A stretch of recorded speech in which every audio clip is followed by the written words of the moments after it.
अगर आप PYQ नहीं लगा रहे हो तो सबसे बड़ी गलती करो। TRE4 के जितने भी स्टूडेंट हैं 1 to 5, 6 to 8, 9, 10, 11, 12, आपको TRE 1, 2, 3 के ऑल सब्जेक्ट लगाना है। All subject, current affair, geography, math, reasoning, ये सारे, तभी आपका GS पेपर स्ट्रांग होगा और आप मेरिट में आ पाओगे। लैंग्वेज पेपर भी अपलोडेड है, जाके देख सकते हो आप लोग हमारे चैनल पर। आप होम के बाद जो होता है वीडियोज़ सेक्शन, उसमें चल जाना। वीडियोज़ सेक्शन में जाके नीचे स्क्रॉल करोगे तो बहुत सारे वीडियोज़ आपको मिल जाएंगे सारे सब्जेक्ट के। चलिए शुरू करता हूँ, बिना किसी देरी के, बिना किसी फालतू के बकवास के, आपका समय बर्बाद किए हुए और बिना किसी प्रचार के। ये जो है, ये देखिए, ये सूची है, इसको मिलान करना है। ये ज्योग्राफी के क्वेश्चन लेके आया हूँ मैं, उस सेट में जो था A नंबर, ये 4 करके है, इसका आंसर हो जाएगा 2 डेल्टा। ठीक है।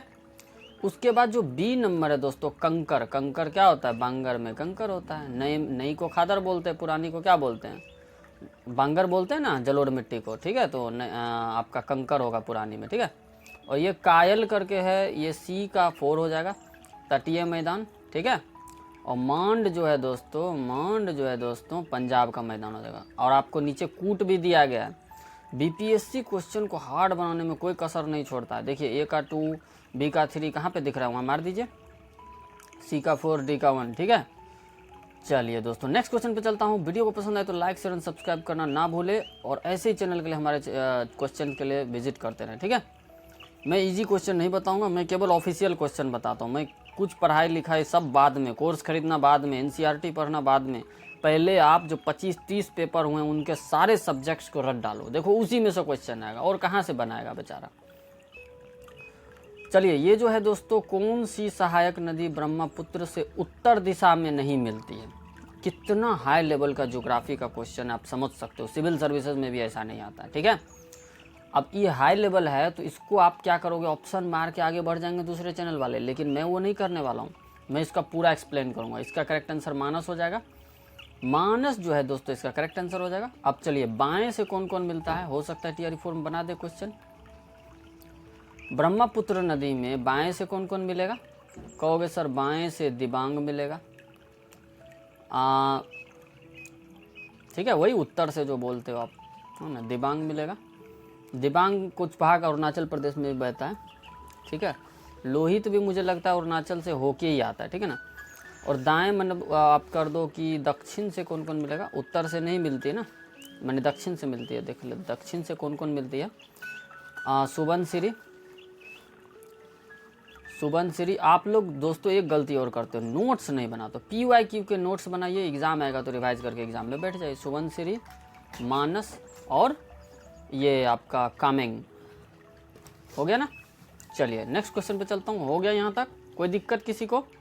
पूरा क्वेश्चन को पढ़िए दोस्तों, क्योंकि ऑप्शन से वो लोग बहुत खेल रहे हैं। ऑप्शन को पकड़िए और उससे जितना भी ऑप्शन बना रहा है ना, उस सब को पढ़ डालिए।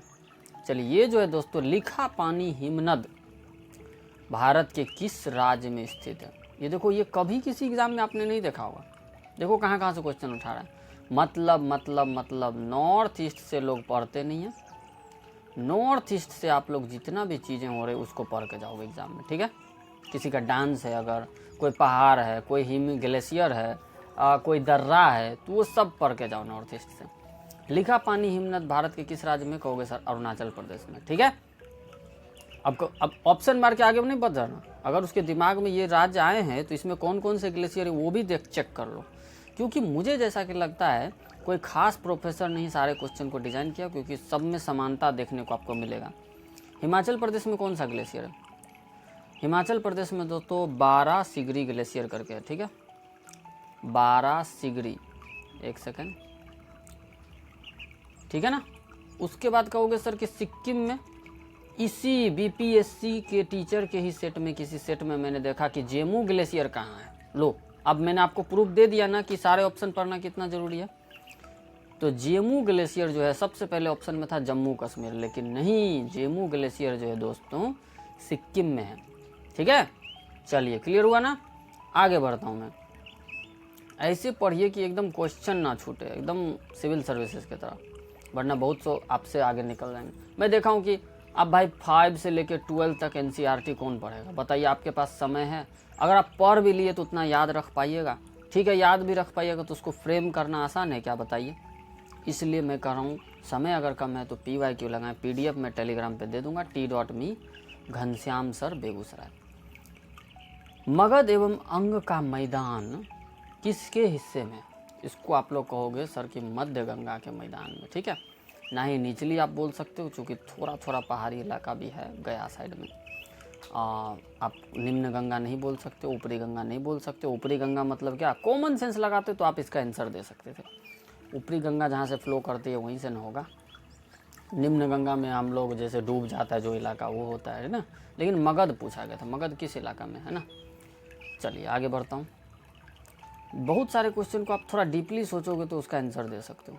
अब ये क्वेश्चन का ऑप्शन इसको हार्ड बना देता है। जी हाँ, कह रहा है कि जलप्रपात में कौन सुमेलित नहीं है? जोग प्रपात तो सारावती पे है और ये हाईएस्ट फॉल है इंडिया में, ठीक है।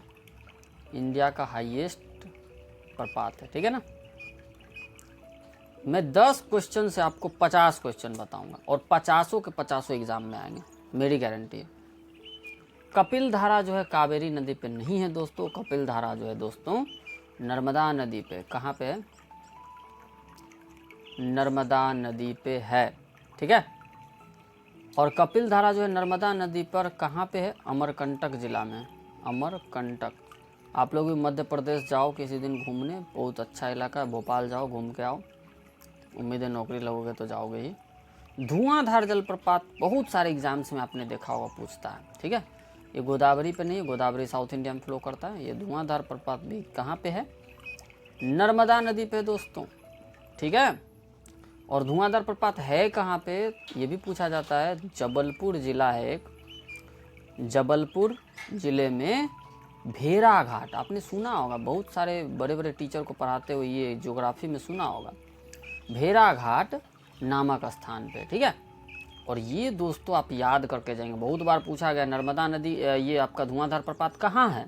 नर्मदा नदी पे है, जबलपुर में है और भेरा घाट पे स्थान पर। चलिए आगे बढ़ता हूँ मैं। उसके बाद जो है हमारा दोस्तों 30 नंबर क्वेश्चन है, ऊपर ऊपर ऊपर 30 नंबर। हाँ ये देखिए, ये क्वेश्चन को पढ़ने के लिए दोस्तों आपको मैप्स का नॉलेज होना पड़ेगा। लेकिन मैप्स से भी ये आपको इसके बारे में पूछा गया, आपका जो है बंदरगाह करके ना, ठीक है, बंदरगाह। लेकिन लोग लैंड एरिया पढ़ लेते हैं, बंदरगाह नहीं पढ़ते हैं। चलिए मैं समझा दे रहा हूँ इसको, मैप से मैं समझाऊंगा, आप जीवन में कभी नहीं भूलोगे। ये उत्तर से दक्षिण में सजाना है ना, लो ऐसा कर लो। ये रहा इंडिया का निचले वाला पार्ट, ठीक है। ऊपर से हमको मतलब नहीं, ये समुंदर एरिया रहा, ये समुंदर है। अब इसको पूरा ध्यान से पढ़ना, मैं चारों को समझा दूंगा। मैं ये नहीं कि ऑप्शन मार के आगे बढ़ गया, वो काम बिल्कुल नहीं करना है दोस्तों। मैं 3 बार सिविल सर्विसेज में अपियर हो चुका हूँ, ठीक है। देखो आपका आंध्र प्रदेश इस जगह पे पड़ता है, ठीक है ना। ऊपर तो बंगाल उंगाल पड़ता है, उड़ीसा पड़ता है, आंध्र प्रदेश इस जगह पे मैं ले लेता हूँ, ठीक है। यहाँ से यहाँ ले लेता हूँ मैं आंध्र प्रदेश का इलाका, ठीक है। चलिए पहला पॉइंट में देखिए, उत्तर से दक्षिण सजाना है ना, तो ऊपर उत्तर ऊपर होता है और दक्षिण नीचे होता है। मैप बनाए हो ना आप लोग, ठीक है, उम्मीद है बनाए होगे। ऊपर ऊपर उत्तर ले लेना, नीचे दक्षिण ले लेना। अब चलो विशाखापट्टनम जो है दोस्तों सबसे पहले आएगा। कौन आएगा? विशाखापट्टनम, सुना होगा आपने नाम। लेकिन ये क्वेश्चन को हार्ड बनाने में उन्होंने कोई कसर नहीं छोड़ा। विशाखापट्टनम, ठीक है, सब आंध्र प्रदेश में, विशाखापट्टनम आंध्र प्रदेश में। चलिए दूसरा मैं ले लेता हूँ, काकीनाडा। दूसरा क्या है दोस्तों? काकीनाडा, ये भी आंध्र प्रदेश में, ये भी आंध्र प्रदेश में, ठीक है। फिर कहोगे सर तीसरा, तीसरा जो है दोस्तों मछलीपट्टनम। मछलीपट्टनम ये भी आंध्र प्रदेश में, मसूलीपट्टनम बोल दो, मछलीपट्टनम बोल दो, एंशियंट हिस्ट्री में है ये सब। मछलीपट्टनम ये भी आंध्र प्रदेश में। और फिर कहोगे सर ये आपका क्या है? नागपट्टिनम, ये आपका तमिलनाडु में, ये इलाका तमिलनाडु का पड़ता है, आपको पता होगा। नागपट्टिनम जो है वो दोस्तों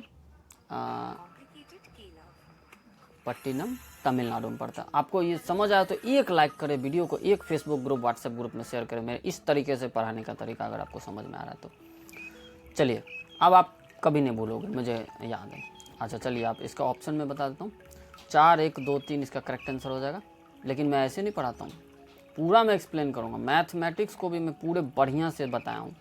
खाली आप चैनल पे जाके वीडियोज़ में जाना, होम के बाद वीडियोज़ का रहता है, उसमें जाना, टीचर से रिलेटेड सारे वीडियो मिलेंगे, सारे छोटे छोटे वीडियो मिलेंगे। मैं 2 घंटे की वीडियो नहीं बनाता हूँ, पहले बोल दे रहा हूँ, आपको याद होता नहीं, उतना बड़ा वीडियो कोई देखता नहीं। 1954 में किन देशों के बीच कोसी सिंचाई एवं जल विद्युत परियोजना समझौता हस्ताक्षरित हुआ था? थोड़ा सा कॉमन सेंस लगाते हो तो भारत और नेपाल आप करेक्ट कर सकते थे। ये इजी था, बिल्कुल इजी था। कौन नहीं जानता है कोसी नेपाल से होकर आते। लेकिन लेकिन लेकिन कोसी से रिलेटेड पहले भी बीपीएससी क्वेश्चन बनाए टीचर वाले में, लीजिए तो आप उसको पढ़ लीजिए। और कौन सा क्वेश्चन बनाया था मैं आप, भारत की सबसे पुरानी नदी घाटी परियोजना, जिन्होंने दिया होगा टीचर के एग्जाम याद होगा उनको, तो उससे रिलेटेड अब मैं बताता हूँ ऑप्शन। कोसी जो है दोस्तों एक्चुअली तिब्बत से निकलती है। कहाँ से निकलती है? तिब्बत से निकलती है। मैं इतना दिन से जानता था कि नेपाल से आती है तो उधर से ही निकलती होगी, लेकिन कोसी नदी जो है दोस्तों तिब्बत से निकलती है। तिब्बत से बहुत सारी नदियाँ निकलती है, क्योंकि बहुत ये आपका बहुत सुंदर कंट्री है, और सुंदर से भी ज़्यादा क्या है कि वहाँ प्लेट्यू जो हाई लेवल में है, तो वहाँ पर क्या होता है ना कि बर्फ़बारी पड़ती है, ठीक है, तो वही बर्फ़ से जो है बहुत सारा झील निकलता है, नदी, ठीक है। चलो, तो तिब्बत से निकलती है, गंगा से मिलने से पहले ये तिब्बत से निकलेगी, फिर नेपाल आएगी, और नेपाल में आके इंडिया घुसेगी तो फिर गंगा में मिल जाती है। और बिहार का शोक कोसी को कहा जाता है, सही बात है। और कोसी नदी बिहार में कहाँ मिलती है? जी हाँ दोस्तों, बीपीएससी का पूछा हुआ क्वेश्चन है, बीपीएससी सिविल सर्विसेज में पूछा था। कुरुसेला आप लोग जानते होंगे, कटिहार में। कहाँ पे कुरुसेला? कटिहार में। आपको सर इतना इन्फॉर्मेशन क्यों दे रहे हो? इससे 3 क्वेश्चन बनाया बीपीएससी ने, तो मैं क्यों ना दूँ इतना इन्फॉर्मेशन। जी हाँ दोस्तों, चलिए और कुछ बच रहा है? जी नहीं। और आपको एक ये भारत चीन से एक चीज़ याद रख लेना, वो जो आप ब्रह्मपुत्र है ना, वो भी तिब्बत से ही निकलती है, मानसरोवर झील से। लेकिन चाइना अब बता रहा है कि मेरा देश है, तो अब छोड़ दो वो दोनों को झगड़ा करने दो। 32 नंबर। अब ये देखो, ये आपको किस बुक में मिलेगा? बस 5 से 12 एनसीईआरटी खरीद लो, अब पीडीएफ खरीद लो। ये भाई ये सब ठगने वाला चीज़ बंद करो, ठीक है। बात पैसे का नहीं है यहाँ पे, बात है कि आप इतना इम्पोर्टेंट समय गवा देंगे, फिर इम्पोर्टेंट चीज़ भूल जाएंगे। आरएलसी के वर्गीकरण स्कीम के अनुसार बिहार किस प्रकार के जलवायु प्रदेश में आता है? किस प्रकार के जलवायु प्रदेश में? उपाद्र संक्रमणकालीन। समझ नहीं आया ना? अगर इसका इंग्लिश वर्जन किसी भी सब्जेक्ट का दोस्तों इंग्लिश वर्जन आपको दिक्कत कर रहा है तो उसको देख ले, आपको तुरंत समझ में आ जाएगा। उपाद्र संक्रमणकालीन, ठीक है, इसका करेक्ट आंसर हो जाएगा। और ये सिविल सर्विसेज का भी फेवरेट टॉपिक है, किस प्रकार के जलवायु बिहार की है, IWG ये वो जो भी है, तो उसको वो चीज़ आपको कहाँ मिलेगा मैं बताता हूँ। बिहार विशेष करके एक बुक आता है, एक मुस्लिम राइटर हैं उनके, वो आप देख कर जाना, बिहार विशेष, ठीक है। समग्र बिहार है क्या, ठीक है, कोई कमेंट करेंगे उससे दोस्तों अगर आप पढ़ लेते हो तो 5 से 8 10 क्वेश्चन भी आप 150 में एक्सेप्ट कर सकते हो कि आएगा। उससे भी मैं बताऊंगा वीडियोस में। वो बहुत अच्छी बुक लगी मुझे, मैं जब सिविल सर्विसेज तैयारी कर रहा था। वीडियो को यहीं पर समाप्त करता हूँ, क्वेश्चन हो चुका है। सारे वीडियोस PDF आपको मैं टेलीग्राम पे दे दूँगा, और सारे सब्जेक्ट की तैयारी मैं करवाऊँगा, ठीक है। धन्यवाद, thanks for watching the video.